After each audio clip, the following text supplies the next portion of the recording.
AB6 news channel 5 సంవత్సరాలు complete చేసుకున్న సందర్భంగా అందరికీ శ్రీకాంత్ గారికి హార్టియెస్ట్ కంగ్రాచులేషన్స్.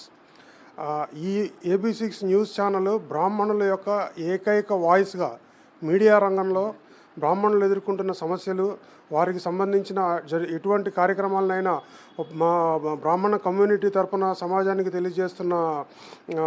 తెలియజేస్తున్నందుకు ఆయన తీసుకున్న ఈ చొరవతో సమాజానికి ఇన్ఫర్మేషన్ అంతా ఇస్తున్నందుకు గాను వారిని కంగ్రాచులేట్ చేస్తున్నాము. ఈ సందర్భంగా రెండు తెలుగు రాష్ట్రాలు ఆంధ్ర తెలంగాణలో అందరికీ సమైక్యంగా బ్రాహ్మణులు ఐక్యంగా ఉండాలి అన్న సంకల్పంతో జూన్ 6వ తారీఖున తలపెట్టినటువంటి బ్రాహ్మణ ఆత్మీయ ఆలింగనం అనే కార్యక్రమానికి రెండు రాష్ట్రాల నుంచి అత్యధిక సంఖ్యలో బ్రాహ్మణ సంఘాల వారు, ప్రముఖులు, ఇండివిజువల్స్ కూడా అత్యధిక సంఖ్యలో పాల్గొని ఈ కార్యక్రమాన్ని జయప్రదం చేయాలని కోరుతూ with best wishes. Thank you.